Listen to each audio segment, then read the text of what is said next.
Hello and welcome to Strong Message here from BBC Radio 4, a guide to the use and abuse of political language.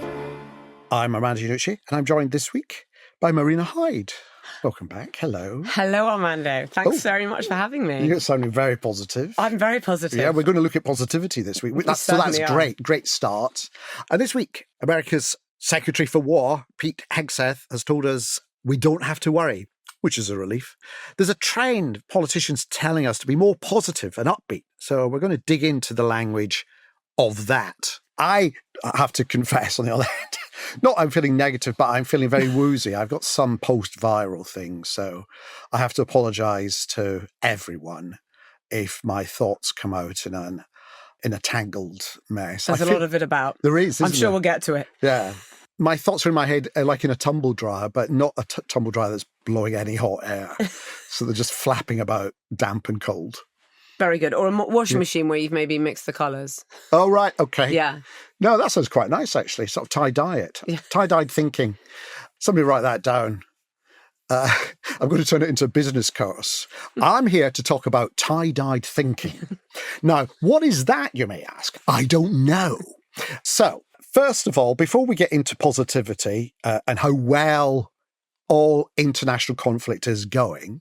Oh, it's amazing. Yeah. You want to talk about banknotes? Yeah, banknotes. Yes. They're re-releasing banknotes, and as you know, what is featured on cash is one of our great culture wars. Yes. And they're going to replace whatever historical figures we've got at the moment with wildlife. Yes. With animals. By popular demand, apparently. Yeah. Well, yeah. I mean, I don't know if the politicians realise that because they got very angry about it. Yes. Ed Davey has said, Winston Churchill helped defeat fascism in Europe. He deserves better than being replaced by a badger. Right. So my argument to Ed is Winston Churchill himself has not been replaced by a badger. So if you go down to Whitehall outside Westminster, there is not a large, where Winston Churchill's towering statue used to be, there is now not on a plinth a rearing badger. No, there isn't. Right. And Kemi Badenoch also had something to say. She said, changing the pictures to put wild animals on them is a silly thing to do. I absolutely do not support it. And then her spokesman had to come out afterwards and say she's not ashamed of British wildlife. Right, good. Kemi is a big fan of animals. And they have to do this because, remember, she's already had a trouble with some sandwich discourse. She might not like things that any normal person likes. Yes, she had a real go in her first week as opposition leader about sandwiches. She just didn't like sandwiches. She says they're not real food, that lunch is in some way for weaklings. Yes. Yeah, so they have to say now, don't worry, Kemi doesn't hate animals. Yes. She just hates animals on notes, I think. She was mis-soundbiting. Yeah. But it's a weird thing, this, because from those quotes, and it's weird seeing Ed Davey get involved in the culture wars. I think this is his waking up to the fact that he's got a lot of former conservative constituencies that Lib Dems have now won. He's got to reach out to the centre-right, perhaps reform-leaning constituency. But those guys like animals too, Armando. Can I just say, this to me is politicians getting really worried that the public is cooling on the whole idea of public figures at all. Right, yes. And that they're so disillusioned by the elite in public life that they're retreating into the animal kingdom. I mean, they should be glad it wasn't the mineral kingdom, like a rock, not the rock, but a rock on a banknote. No one's... Yes. And I think that there's a rock sense on a plinth. A rock on a marble plinth would be an excellent thing in Trafalgar Square. There may be ones like that. There may be modern sculptures like that in different places. But it's this sort of sense that if you don't want Winston Churchill on a banknote, then maybe you're not going to want to see Ed Davey on a surfboard during the next general election. Right, yeah. There's some sort of continuum that I think they feel that if we lose real people on the banknotes... Politicians are worried about being cancelled. Is that it? Well, I just think that they're worried about animals being favoured over them. Yes. Okay, poll Kemi Badenoch against an otter.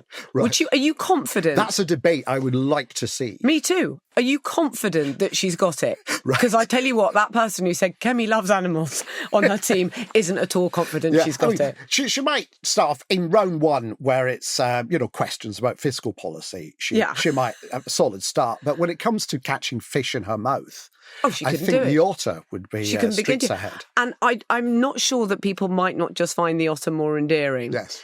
By the way, this is happening because of a survey. So all the people who are now annoyed about it, did you answer the survey? You didn't, did you? You see, this is the thing.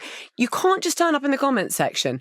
You've got to stand a post, okay? If you actually care about these things, you've got to turn up and answer the consultation exercise. It felt to me like a sort of half-hearted attempt to launch another culture wars thing. And by day two, everyone was really tired and thought, no, we don't want this. It just didn't take, did it? No. It hasn't taken. No. I fully expected Jacob Rees-Mogg to come out saying, everything went downhill since we withdrew the farthing and the guinea. And he didn't even have the appetite. He couldn't find it in himself. Just thought, I'm leaving that one. Some of them you've got to let go by you. Yeah. Good. That sorted that out. Yeah. Let's tick. Right. Positivity. Last week we did one on anxiety, news anxiety, and it was actually quite a cheery listen if you haven't heard it. Positivity, particularly because I just wanted to pick up on some things that Donald Trump was saying about the war. You never like to say too early we won. We won. In the first hour, it was over. And it's that relentless inability to admit there's a problem. Things have stalled. Things are going backwards. It's been disappointing. You don't get that in Trump's language. And his, what do you call him? Not defense secretary. It's not war secretary. I know there was a clue for us linguists, wasn't there? When they renamed it the Department of War, the no war guys renamed it the Department of War. Hegseth, yes. And he's trying to be very positive about it. Yeah, he said, it's something we're dealing with. We've been dealing. This is talking about the Strait of Hormuz. Yeah, being shut. He said, it's something we're dealing with. We have been dealing with it, and you don't need to worry about it. Yes. But and then when asked to put a bit more detail on that, he said, we planned for it, we recognise it, because ultimately we want to do it sequentially in a way that makes the most sense.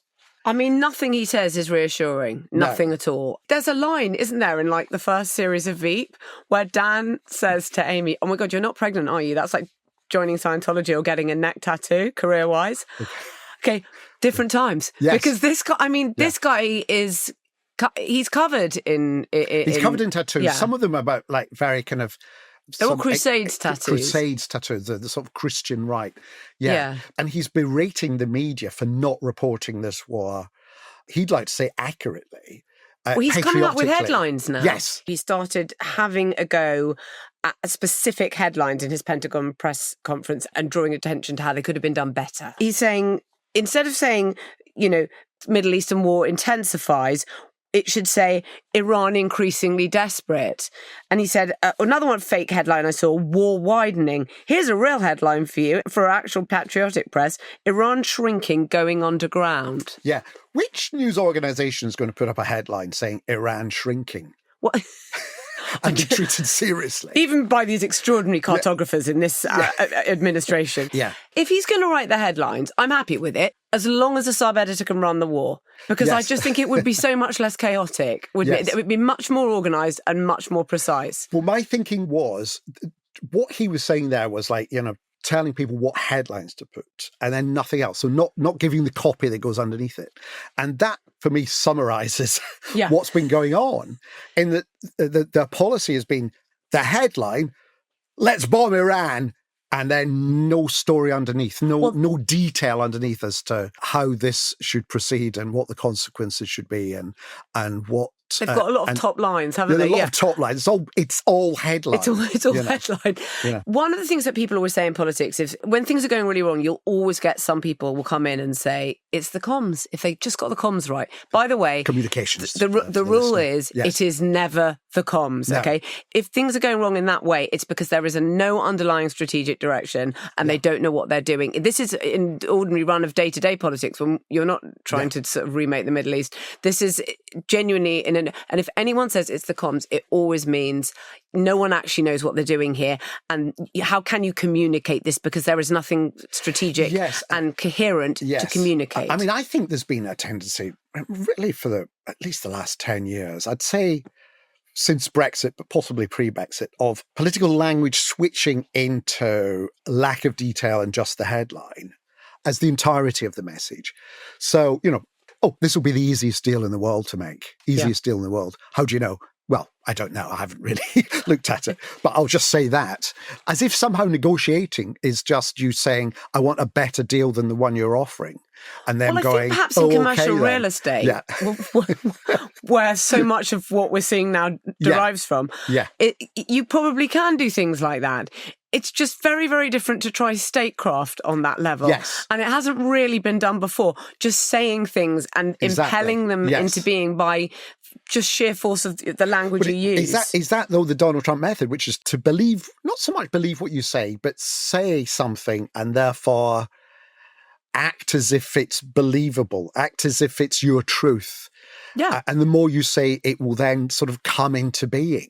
I mean, the positive thinking thing is well documented. Trump has spoken in the past about being an acolyte of Norman Vincent Peale, who in 1952 wrote The Power of Positive Thinking. So many US presidents loved this guy. He was actually close personal friends with Nixon. Oh, and we can see how that went. Yeah. Crisis, what crisis? They call him the bringer of positivity. Positivity, right. Oh, I didn't know that. In Trump's book, Think Like a Champion. Not be a champion, think like a champion. It's about doing a role, isn't it? It's performative. Yeah. But he said, someone asked me if I thought I was a genius. I decided to say yes. Why not? Try it out. Tell yourself that you're a genius. That's how it works, you see. You persuade yourself. That was one of the funny things he said. That was when he was funny. It was about from 40 years ago, I think. Yeah. It's a bit like Noel Edmonds' kind of cosmic ordering philosophy of if you just will something. Well, Noel, this is the cosmic ordering philosophy where you can just... And now Trump is trying to basically cosmically order a coalition to help him keep the Strait of Hormuz open. The entire world. Yeah. He wants to cosmically order. And Noel Edmonds, let's be honest, at the time he was telling the world about that, could no longer order himself a primetime series. Yeah. And if you can't do that, it's unclear to me... how, if the levers aren't connected, the President of the United States can actually order a coalition into being. To be fair to Edmonds, and I think we have to. I think we have to. Charter renewal coming up and everything. He'll certainly sue you if you aren't. He could be the next Director General. Yeah. He did end up with deal or no deal out of this. I'm sure it was more than just cosmic ordering and just willing it to happen. Which is a huge show. But a tea time show on Channel 4 about pretend... However successful. Yes, is one thing. Changing the geology and geography of the Straits of Hormuz is a different thing. And it's almost as if Trump, because the next thing he does is when things don't go his way is, again, you're not to blame, so everyone else is to blame. So it's the fault of Iran for daring to shut it down. They keep talking as though this war, the whole way of talking now... Mm-hmm. Very little time into this war, which has already started to go off the rails. Yeah. They keep talking as though this war is happening to them as opposed to because of them. I do this at Christmas, by the way. The whole of the month of December is essentially me saying, oh my God, I haven't done this. By the way, you don't need to do any of these things. You don't need to decorate the house in this way. You don't need to do any of these things. You've brought this upon yourself. Yes. So now I sort of think that Hegseth said the other day, the only thing prohibiting transit in the Strait right now is Iran shooting at shipping. It is open for transit. Should Iran not do that? Well, yes, that's why Iran's doing that. Yeah. That's how conflict works. Yes. He sounds like one of these sort of like these little clickbait internet ads. Doctors don't want you to know this one simple trick for keeping the Strait of Hormuz open. And it's you just think, I'm not going to click on it. I'm not going to click on it. I'm going to click on it. Sign up here for $28. You can claim it all back after 7 days if you're not satisfied. Yes. Do you think they're experiencing time in a linear way, though? Yeah. That's the problem. I no longer think that they're experiencing time in a sort of spatial or rhythmic way. It's the headline and not the copy underneath it. There's no copy underneath it. So it's like, we're going in, we're bombing Iran.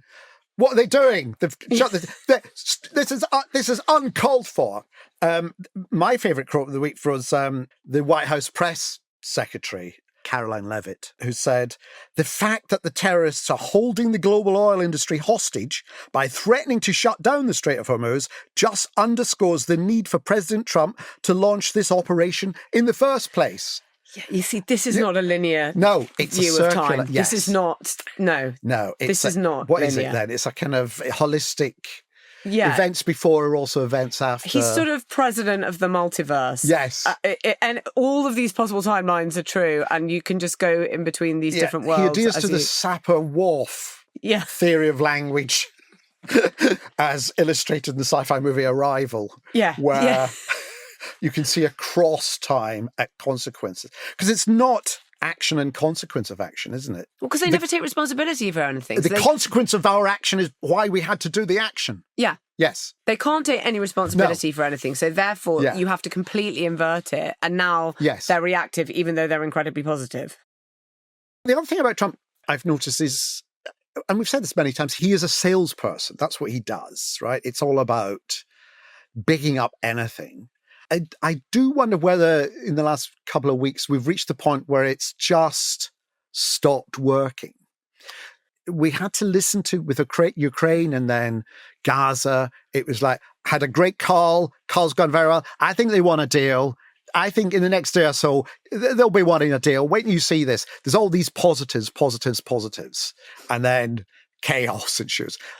I think the wars that there isn't an absolute direct causal link to him are easier for him to do that with. Yes. But everybody knows that 3 or 4 weeks ago, we didn't have this war at all. Yeah. And now we do. Yes. And he's going to find it very, very difficult to blame any other administration for that. He will try it, of course, and probably already has. I no longer hear that. I just let it wash over me like it's sort of expensive. Hegseth, I suppose, or Marco Rubio or someone will be hung out to dry. Yeah. The thing about Hegseth and his because he was trying to do jokes that didn't work as well. He talked about it doesn't work in several ways. He said the so-called not so supreme leader. Yeah. Do you remember that? Yeah. And that was him trying to be funny. But you can't say so-called and not so supreme because we don't know them as the not so supreme leader. Yeah. That's his invention. So it's not so-called. It's so-called leader, so-called supreme leader, or it's the not so supreme leader. You can't do both jokes at once, right? That's can't a fundamental put a joke on a joke, Pete. So he doesn't understand how comedy works. No.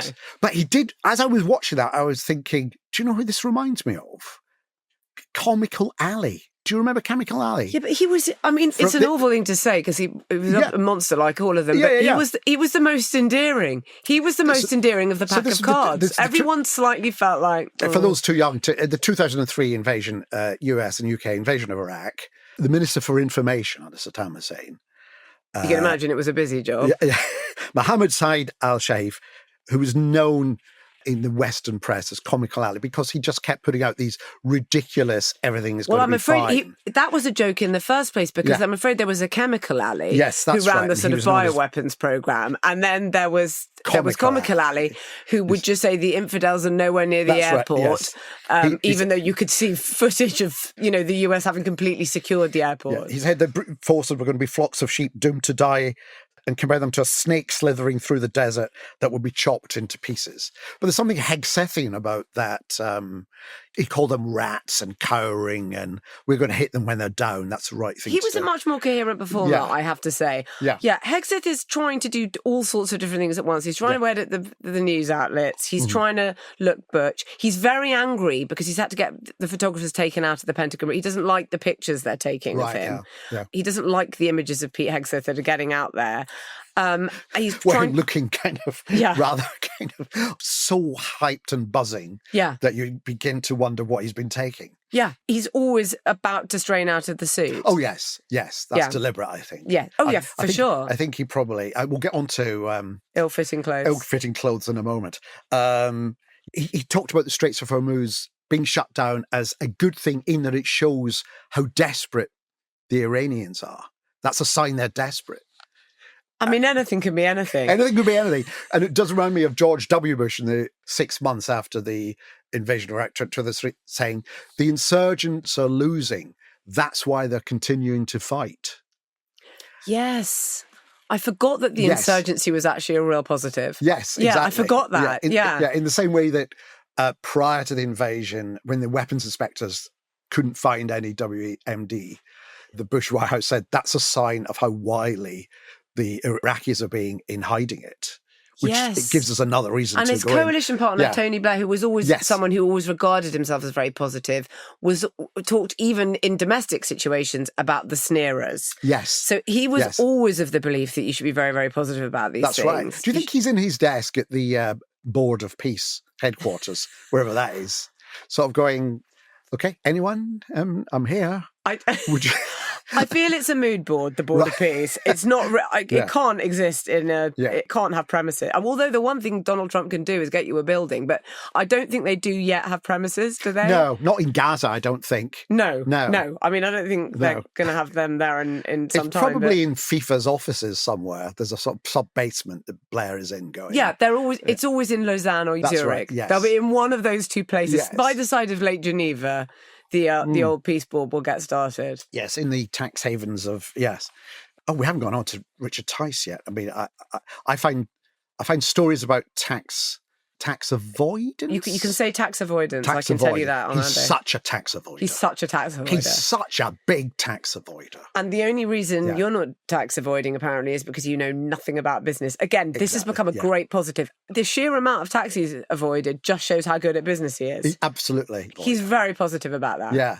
I was once trapped in a room in Cannes. I'm sorry about this. Oh my God. No, it was a Cannes TV festival and we were doing Veep and HBO had a panel on Veep and whatever. But I was once trapped in a room with 4 businessmen because we were then going to the airport. And it was the dullest conversation I've ever heard because it was 4 international businessmen who didn't know each other. So their small talk went like this. So where are you based? I'm in Vienna. How's the tax position there? You find a good tax position? Oh, right. No, it's very good. Where are you? I'm Geneva. And then sometimes I'm in Estonia. And how's the tax? Their small talk was about tax for 10 minutes. In this taxi that I took Gosh, you were trapped in a taxi. I was trapped in it, yes.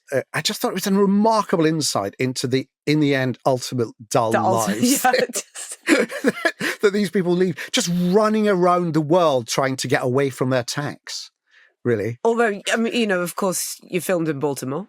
Yes, that's true, actually. Yes. For the tax credit. There was a tax credit. There's a tax credit. The Maryland tax credit, yes. Yeah. No, I'm a massive hypocrite. Although, to be fair, to me, HBO insisted we film there. Yeah. Oh, I mean, but it's also a way of life for the entertainment industry, just chasing the tax credits. Yes. And also, it was quite near Washington, which was what the show was about. So it made sense. It made sense. It would be... If we'd filmed in like Hungary, because you'd have that bit of chat for them if you could. Exactly. If you'd only produced it. Yes, I could have put on this kind of trans-European accent of a business accent of. I couldn't help overhearing you. I'm in Baltimore and also we were going to go to Albuquerque, but in the end, Budapest to Baltimore. The tax situation is it's a little bit shit. That would have been your way in. That would have been my way in. And I've seen any of them chuckle. None of them have a sense of humour. That's the other thing about these people who, A, have a go at our currency for just having animals on it, and B, get annoyed with the press and want us to be more positive. Well, let me say something to you, which is probably quite controversial, but we have to accept the fact that Trump is very funny. And there are many, many times he's said very, very funny things. He hasn't said, this is a take, a single funny thing since this war started. I've been looking for it. I've been looking for him to be funny because he is funny. Just at the moment, you think he'll suddenly turn around and say something funny. You'll think, oh God, you are awful. But that's it's like his powers are leeching away from him in front of our very eyes. Exactly. When he tries to talk about losses, military losses of lives, he ends up talking about the decoration of the ballroom that he's building next door. You know, and I think this is one of those situations where the hard reality of what is happening, especially to families who've lost husbands, sons, brothers, it's horrific in this war, it's dawning on them that there's someone here who does not see the importance of reality. And also can't at those moments, more than anything, has to go somewhere and talk about something completely different. I do keep thinking of Alan Partridge at the funeral with the Castrol GTX jacket. Well, so Trump but it is like the that. remains of these soldiers with a baseball cap on, saying USA. The President of the United States, Commander-in-Chief, with a baseball cap. Have some respect. But he can't. Which apparently Fox News have been showing old footage of Trump from his first administration receiving, where he wasn't wearing a baseball cap. They deny that was deliberate. They said they'd inadvertently aired video from an older dignified transfer. So they'd accidentally done the archive and not the live footage of that day. Yes. Wow. I think somebody tripped and accidentally called up the footage from 5 years ago. Yeah. From a similar incident. Look, it happens. And put that in instead. I think when he came for his first state visit, when we had him first time round, and I think he went to somewhere like Westminster Abbey, and he was looking at the tomb of the unknown soldier, and I think you just have to, you have to come up with some sort of platitude. And he was like, "It's a lovely stone. What is this?" It's like, oh my God, you're thinking of it as though it were a sort of bathroom splashback somewhere. This would look lovely in the executive bathroom at Mar-a-Lago. We should get hundreds of these all over the White House. He has to talk about the sort of interiors of it, which is why he ended up talking at that particular moment about the ballroom. It's actually like a sort of psychological tick that when it's really, really bad, he has to end up talking about interiors. He's got this swatch of his own reality in his pocket, which is just basically ballroom interiors, painting things gold. And resort. And resorts, resorts. Pieces of land. Yeah. That's it. That's his world. These are his safe spaces. Yes. And he has to retreat back to them. These are his only spaces. That's the thing. The rest of the world where, bombs go off and people get hurt, it's not even funny anymore, because it was funny when he said 2 weeks ago, some of their boats are floating at the bottom of the sea. He talked about, a lot of people getting killed out there. There's a lot of people walking around without any legs. And I thought, no, stop. You don't have the emotional intelligence to know how this works, And it makes you not believe any of it, though, because I must say that when he said he'd spoken to the families of the people who'd been received by dignified transfer, and he said, and they all said to me, finish the job. I just don't feel that when it's not for me to say for sure, but it just seems to me unlikely that when you've just received your loved one's coffin, the thing you say is finish the job. To the guy with the baseball hat depending on the situation. But in this case, I think citation needed. Well, that's positivity for you. We should look at showbiz and entertainment and style, I think, to see us out. Melania Trump. I've seen the documentary. Oh, have you? Yeah. It is genuinely, and I try and be interested in these things because it's a cultural artifact. Mm-hmm. It is so boring. It's like a 108-minute documentary about table settings. Honestly, she just constantly talks about effectively knives and forks, napkin colours, what's going to be on which table at the inauguration. It is like fist-gnawingly dull. You can't get through it. I'm trying to always find interesting things, but you can't. The only interesting bits actually in it are where Trump is trying not to be the main character in it, because he can't. That's hard for him. He can't. Yes. He suddenly becomes so enormous. Brings me to a speech that Melania made last week at an International Women's Day event at the White House. Trump next to her. And she said, did you see this? She said, she has 2 non-main character days of the year from him. She says, as a visionary, I know success is not born overnight. Often alone at the top, I follow my passion. In solitude, what's she trying to imply here? Yeah. In solitude, my creative mind dances, filling my imagination with originality. This principle resonates across all my roles as a mother, humanitarian, philanthropist, and entrepreneur, as well as with my new film. And she is one of our foremost tablescapers, I have to tell you. There'll be a monument to her on Mount Rushmore. Little napkin done like that with a knife and fork sticking out of it. But the clip of her is fascinating saying that, because Donald is next to her, and watching him stand next to her as she says that is hilarious. He knows. as she says, in solitude, my creative mind dances. I think all of those words he didn't understand. I mean, he's never heard them in that order before, and he didn't know what to do about it. And you're right. It's that kind of, he didn't understand why he wasn't the centre of attention at that point. No, he's so bad at saying this is your day. Yeah. But as I say, he only has to do it twice a year. He did it once for the documentary premiere, and he did it once on International Women's Day. That's your lot for 26. Yes.